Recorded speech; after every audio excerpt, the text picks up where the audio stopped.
5 دہائیوں تک جموں و کشمیر کے سیاسی منظرنامے پر چھائے رہنے والے بزرگ مزاحمتی رہنما سید علی گیلانی جسمانی طور پر اس جہان فانی سے کوچ کر جانے کے باوجود اپنی جدوجہد اور آزادی کشمیر کے درینہ موقف کی صورت میں ایسا سیاسی اور نظریاتی ورثہ پیچھے چھوڑ گئے جو مختلف اور متضاد خیالات رکھنے والے کشمیریوں کو بھی متحد کرتا ہے۔ آزادی کشمیر کے پوسٹر بوائے کے طور پر معروف سید علی گیلانی طویل عرصے تک کشمیر میں 2 درجن سے زیادہ ہند مخالف سیاسی جماعتوں کے اتحاد آل پارٹیز حریت کانفرنس کے ایک دھڑے کے سربراہ رہے۔ تاہم سن 2020 میں انہوں نے حریت کانفرنس سے علیحدگی اختیار کر لی تھی، لیکن اپنے آڈیو پیغام میں انہوں نے واضح طور پر کہا تھا کہ اس دیار فانی سے رحلت تک میں بھارتی استعمار کے خلاف نبرد آزما رہوں گا اور اپنی قوم کی رہنمائی کا حق حسب استطاعت ادا کرتا رہوں گا۔ انہیں جموں کشمیر کی سیاست میں ایک سخت گیر موقف کا حامی سیاستدان سمجھا جاتا تھا اور وہ کشمیریوں کو حق خود ارادیت دیے جانے کے بہت بڑے حامی تھے۔ سید علی گیلانی اپنے سیاسی سفر میں اکثر جیل جاتے رہے اور عمر کی تقریباً 1 دہائی انہوں نے بھارتی قوت خانوں میں گزاری۔ سید علی گیلانی کی 3 بیٹیاں اور 2 بیٹے ہیں۔ علی گیلانی کے اجداد مشرق وسطیٰ سے ہجرت کر کے کشمیر میں آباد ہوئے تھے۔ وہ شمالی کشمیر کے سوپور قصبے میں ڈورو گاؤں کے ایک آسودہ حال گھرانے میں 29 ستمبر سن 1929 کو پیدا ہوئے۔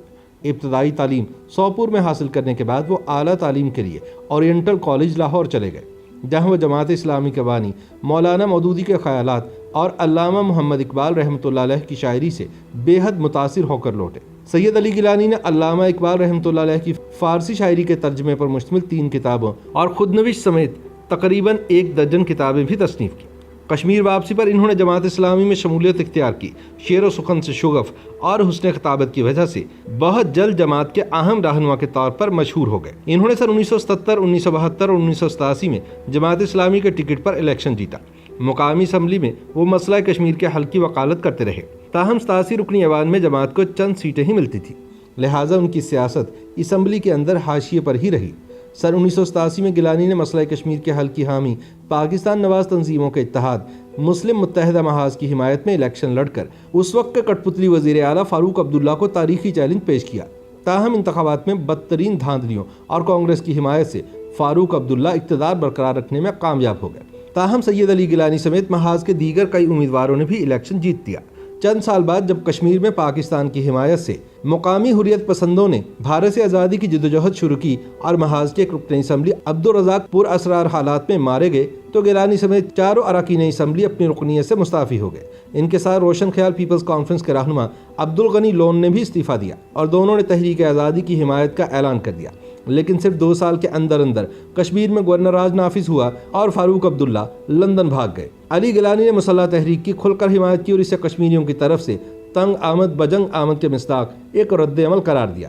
انہوں نے کشمیر کو پاکستان کا فطری حصہ قرار دے کر مسئلہ کشمیر کو تقسیم ہند کا نامکمل ایجنڈا قرار دیا۔ سن 1990 کی دہائی کے اوائل میں ہی گیلانی ایک مقبول عام سیاسی رہنما کے طور پر ابھرے، لیکن عبدالغنی لون کے ساتھ ان کے نظریاتی اختلافات کھل کر سامنے آئے۔ BBC کی ایک رپورٹ کے مطابق علی گیلانی مسئلہ کشمیر کو اسلامی مسئلہ کہتے تھے، جبکہ لون اسے خالص سیاسی مسئلہ قرار دیتے تھے۔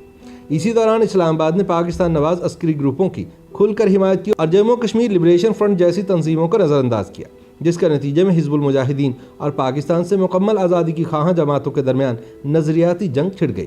سینکڑوں عسکریت پسند تصادموں میں شہید ہوئے۔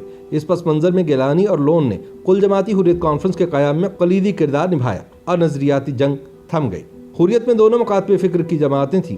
حریت کانفرنس نے اقوام متحدہ کی قراردادوں پر عمل کو بنیادی مطالبہ بنایا اور کشمیریوں، پاکستان اور بھارت کے درمیان بیک وقت مذاکرات کے متبادل کے طور پر پیش کیا، لیکن سن 1996 میں سخت ترین فوجی محاصرے میں ہوئے انتخابات کے بعد جب کٹ پتلی فاروق عبداللہ نے دوبارہ اقتدار سنبھالا تو نئی دہلی نے حریت پسندوں کے ساتھ 2 طرفہ مذاکرات کی کوششوں کا آغاز کر دیا۔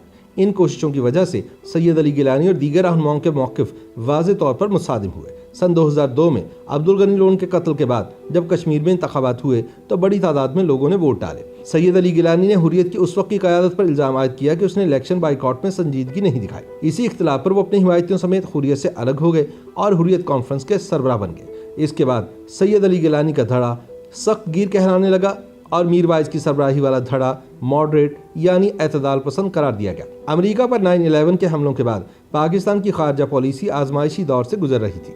ملک کی کمان فوجی حکمران پرویز مشرف کے ہاتھ میں تھی اور امریکہ نے پاکستان کو دہشت گردی مخالف جنگ میں اپنا حلیف بنا لیا تھا۔ اسی اثنا میں نئی دہلی نے بھی حریت کانفرنس کی ماڈریٹ قیادت کے ساتھ پینگیں بڑھانا شروع کر دی۔